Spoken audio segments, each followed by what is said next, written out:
Oke, assalamualaikum warahmatullahi wabarakatuh. Jumpa lagi dengan saya. Ini kelanjutan dari video yang kemarin ya. Jadi ini part 5-nya. Terus ini pekerjaan di video yang kemarin tentang masalah clearnya bintik-bintik.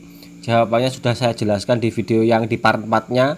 Kalau teman-teman masih bingung cara mencarinya, video part 1, 2, 3, dan 4 sampai ke video ke part 5-nya, silakan teman-teman buka di link kolom deskripsi. Di situ sudah saya kasih jelas penjelasannya, mulai dari part 1, part 2, part 3, part 4, part 5 masih membahas clear yang sama, yaitu clear Goldsmith, baik itu clear yang 41 maupun clear coat yang 21. Terus di part 5-nya ini kita akan membahas lagi tentang masalah kekerasan yang belum kita bahas ya. Di video sebelumnya kan kita membahas masalah clear coatnya yang terjadi kendala bintik-bintik. Ada beberapa teman yang sudah WA tempat saya atau mungkin kemarin di kolom komentar, clear coatnya itu bintik-bintik, masalahnya di apa, itu sudah saya jelaskan. Dan kebetulan di sini saya juga ada contoh ini pekerjaan pakai clear coat 21 8800-nya ya.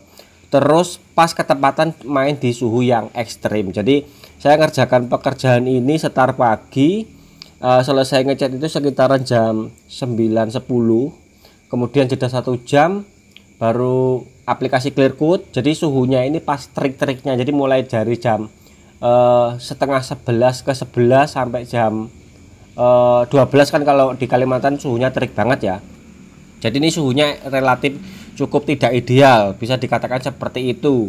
Kalau sudah menemui suhu yang tidak ideal seperti gini, seperti yang di penjelasan kemarin, itu clearnya tetap kita akan pilih thinner extra slow ya, PU yang extra slow. Misalkan teman-teman main sore atau pagi hari atau malam hari, biasanya mungkin 15%.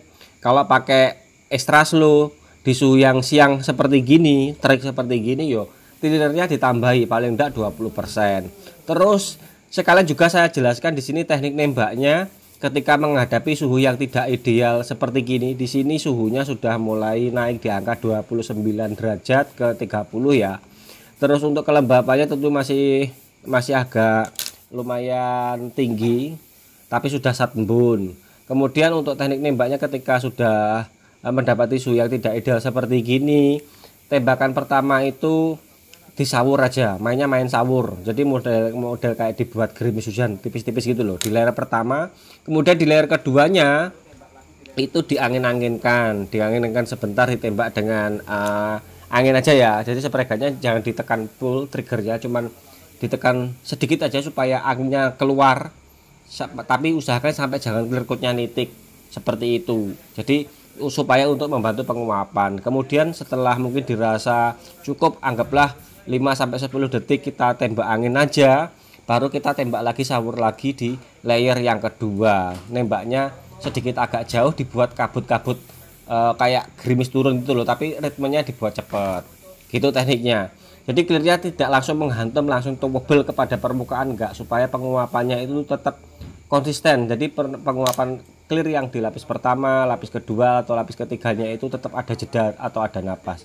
Itu ketika kita menemui suhu yang tidak ideal dan takut resiko untuk terjadinya bintik.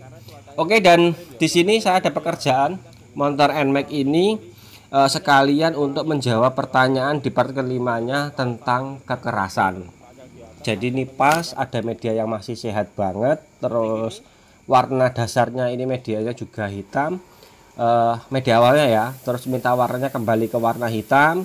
Kalau mendapati pekerjaan seperti gini tentunya lapisan catnya nggak perlu tebel ya, terus juga nggak perlu epoksi kalau saya. Kenapa? Karena ini catnya masih orisinil, jadi supaya tetap menjaga ketebalan catnya nggak terlalu tebel, karena ini medianya media ABS. Nah, dari pekerjaan yang saya jalani ini, kita bisa apa itu namanya, sekalian identifikasi kekerasan clear coatnya. Jadi catnya sudah tipis, nanti kerasnya bagaimana? Tentunya kerasnya juga akan lebih cepat ya kalau lapisan catnya tipis seperti gini. Untuk keras kuku, jadi dari pekerjaan yang sudah saya jalani ini, kalau keras kuku dari yang video kemarin itu sudah main catnya PU, ketebalannya nggak terlalu tebal yang di warna biru kemarin ya, biru. Terus yang warna merah itu kalau saya amati 4-5 hari itu keras kuku sudah mulai bisa dilihati. Maksudnya tuh nggak terlalu berbekas, itu 5 hari ya. Tapi kalau untuk poles jeda 1 kali 24 jam, misalkan hari ini kita aplikasi clear coat, itu esok paginya sudah bisa dipoles untuk clear coat 21-nya. Terus untuk kekerasannya kalau menurut saya ini sudah layak, seperti halnya clear yang dari brand yang lainnya yang sudah pernah saya coba ya untuk kekerasannya ya. Jadi 1 kali 24 jam atau anggaplah 18 jam 16 jam itu sudah bisa dipoles untuk clear coat ini. Tapi untuk keras kuku memang memerlukan proses yang agak lama, enggak kok satu malam harus terus keras kuku, enggak. Makanya saya bisa menyimpulkan seperti ini pas mendapati pekerjaan yang ini, maksudnya pekerjaan yang NMAX ini loh ya. Catnya tipis, medianya orisinil, jadi bisa ngecek banget, ngetes maksudnya ngetes oh keras kukunya ternyata 1 kali 24 jam itu polesnya sudah enak, sudah aman, enggak mblenyek enggak becek, enggak. Terus untuk keras kuku memang untuk 1 kali 24 jam belum bisa. Yang berkaitan dengan keras kuku itu kembali lagi kepada ketebalan cat yang di bawahnya. Kita akan nanti coba buat analogi sederhana dari pekerjaan yang sudah saya jalani ya. Jadi supaya teman-teman ini nggak salah paham. Kan teman-teman yang pemain motor biasanya kan dikejarkan clearnya harus keras kuku kan, keras kuku banget lah. Itu clear apa yang keras kuku? Sebenarnya semua clear relatif itu sebenarnya bisa di develop memang bisa untuk keras kuku, tapi memang memerlukan proses yang panjang. Terus aplikasi warna bawahnya itu juga yang idealnya itu satu mungkin nggak terlalu tebel, terus bukan bekas cecetan, misalkan harus ada epoksi, misalkan ya epoksinya ya epoksi tebalnya juga nggak tebal ideal. Terus epoksi yang dipilih juga epoksi yang kerasnya tingkat kekerasan juga kekerasan yang lebih cepat keras. Contoh misalkan seperti halnya kita ngobrolin tentang epoksi PU atau yang epoksi yang hadernya bening ya, sama epoksi yang hadernya kuning atau biasanya orang menyebutnya epoksi NC ya. Epoksi PU dan NC itu juga berpengaruh pada tingkat kekerasan clear coat yang di atasnya. Kenapa seperti itu? Yo, epoksi NC itu untuk memerlukan epoksi yang keras benar-benar keras ideal itu bisa memerlukan waktu yang kalau menurut saya pribadi loh ya itu bisa berminggu-minggu.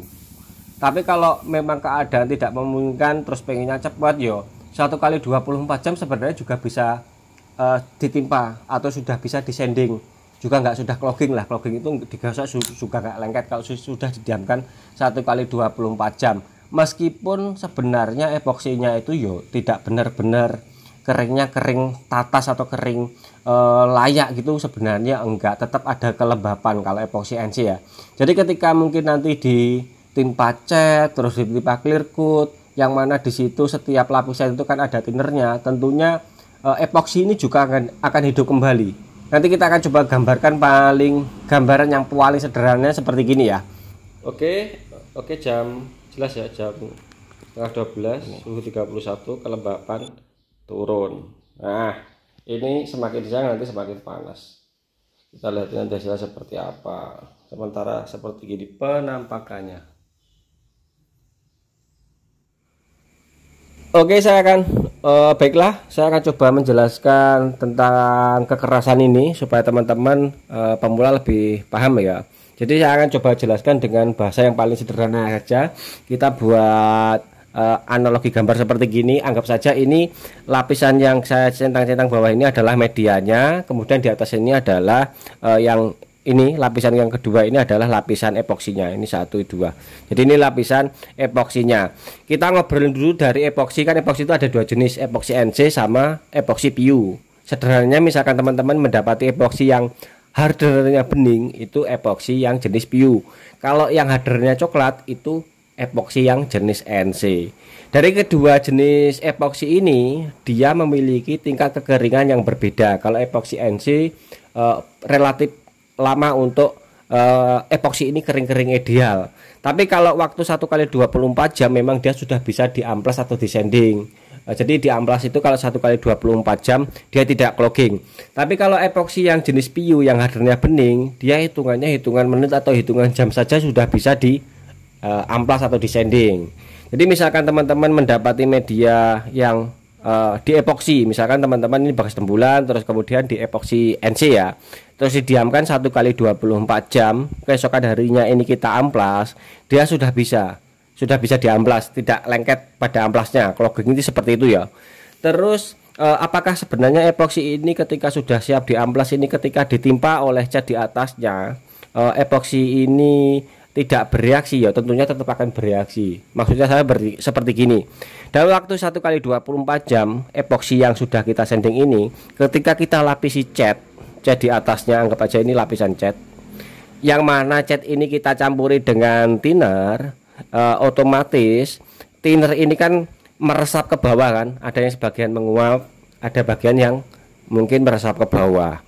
Resapan dari thinner yang dibawa oleh campuran cat ini juga akan menghidupkan lagi epoksi yang di bawahnya. Jadi yang tadinya ini sudah keras misalkan, ketika sudah dapat thinner, dia akan lembab lagi atau akan becek lagi. Seperti itu. Teman-teman kalau nggak percaya mungkin silahkan coba aja epoksi kita tuangkan ke lantai atau kemana, 1 kali 24 jam, coba disiram atau diolesi atau ditimpa dengan cat yang dicampur dengan thinner ya. Tentunya epoksi ini akan lembab kembali, meskipun mungkin dia nggak sampai meler atau nggak sampai leleh, nggak, tapi kalau dilihat dari teksturnya, dia ditekan tetap akan menimbulkan bekas pada lapisan epoksinya. Ini yang epoksi NC ya. Kalau epoksi PU juga tetap akan mendapatkan reaksi yang sama, tapi dia lebih minim atau lebih apa ya istilahnya ini, kelembapannya lebih agak kurang, jadi agak keras.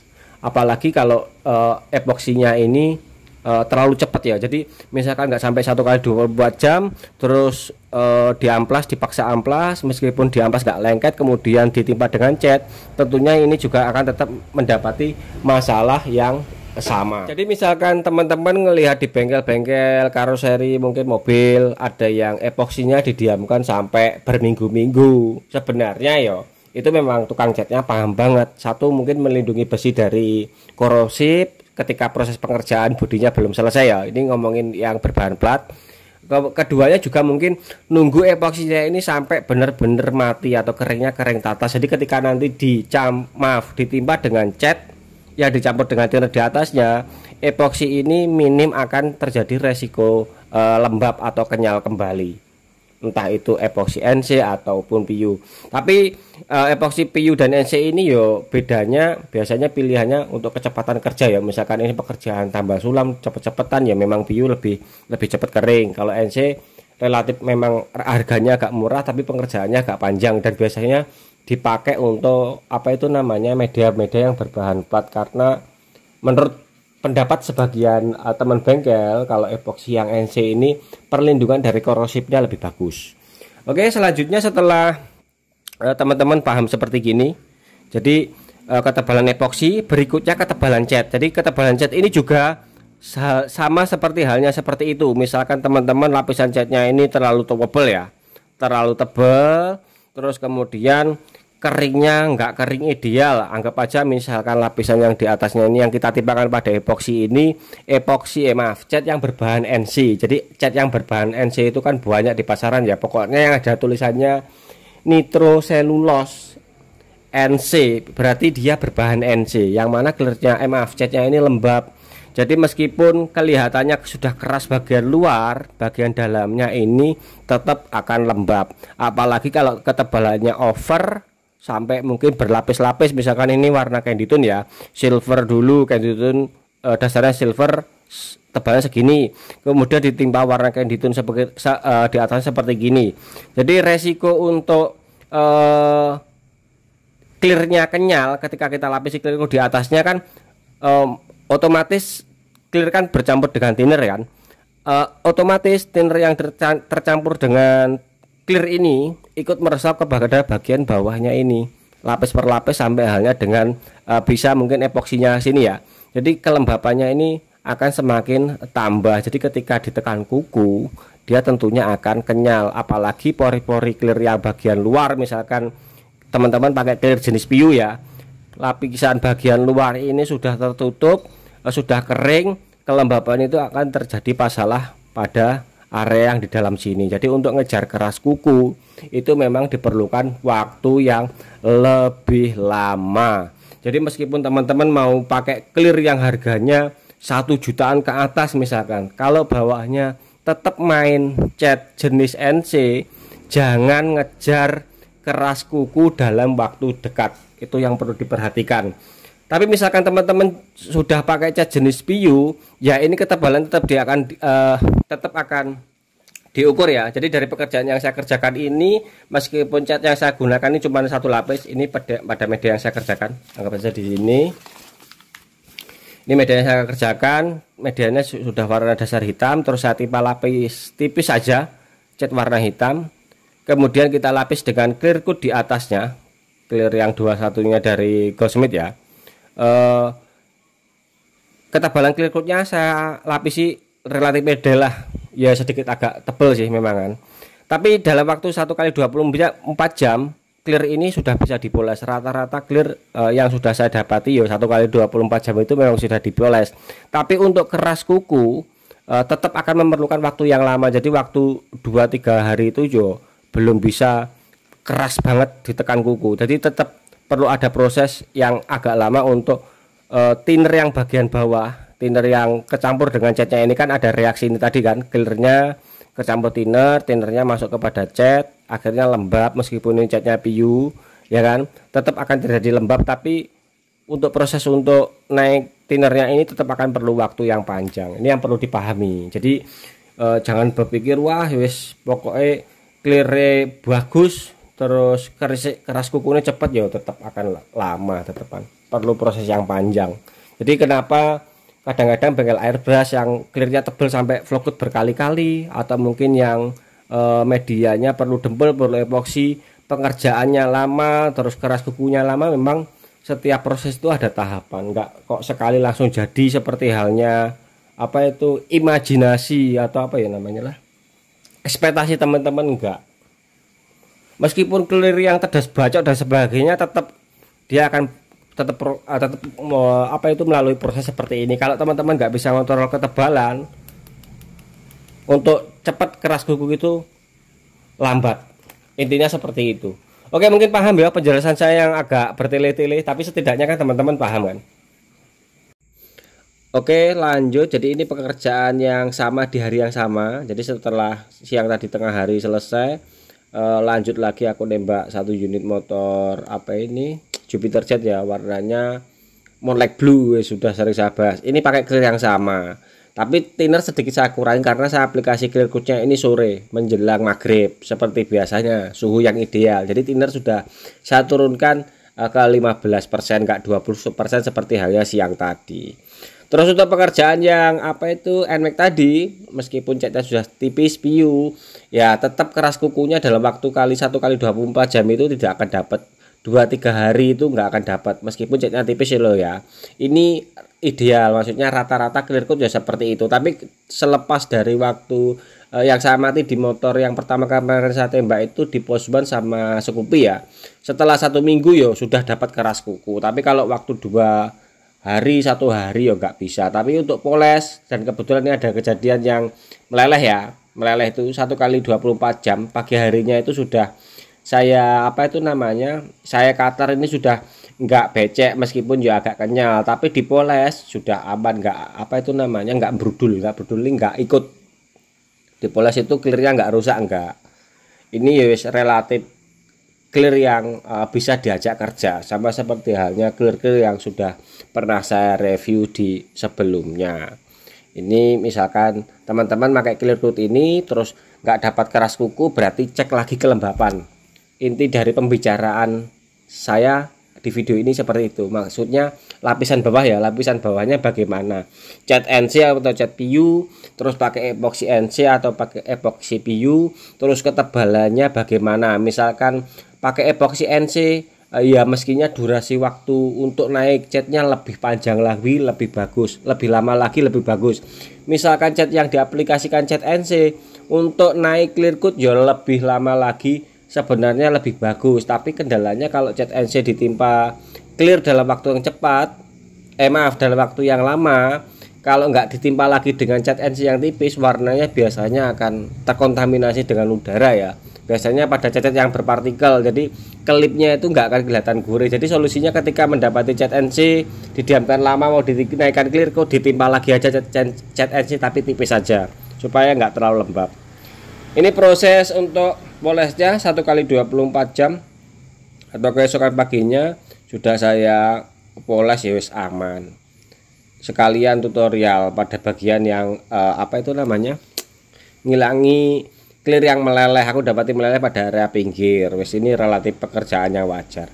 Untuk grade amplas poles habis di cutter tadi aku pakai 800 naik ke 1000, terus 1500, kemudian pakai 1500-nya yang Kovac itu kan dia lembut ya, meskipun 1500 seperti halnya 3000 pada amplas kertas pada umumnya. Kemudian kita kompon, sudah selesai. Untuk warnanya ini black mica. Black micanya campuran sendiri. Yang penasaran cara buatnya nanti saya buatkan di video sebelumnya. Setelah ini kebetulan aku juga ada pekerjaan dengan warna yang hampir sama. Cara buat warna black mica ya sebenarnya warna lembayung yang tak campur-campur dengan warna hitam jadinya seperti gini. Lebih jelasnya tonton aja di video selanjutnya. Oke, tentang kekerasan sudah saya jawab. Jadi jangan salahkan clear coatnya, cek dulu atau apa itu namanya, koreksi dulu ketebalan bawahnya bagaimana dan prosesnya tiap lapisnya itu seperti apa dan jenis cat yang dipakainya itu cat jenis apa. Jangan menyalahkan clear coatnya, intinya seperti itu. Oke, sekian dari saya, mudah-mudahan video ini ada manfaatnya dan bisa dipahami. Setelah orang paham putar aja berkali-kali. Ini ada sedikit cuplikan pekerjaan di video selanjutnya. Warnanya ini belum pernah saya buat. Sepertinya ini warna yang pas untuk teman-teman yang suka warna-warna feminim ya. Tetap main siralik tapi dasarnya kita coba pakai silver. Tonton aja di video selanjutnya. Silvernya seperti yang bagaimana supaya lembayungnya ini enggak mati ya, tonton aja di video selanjutnya.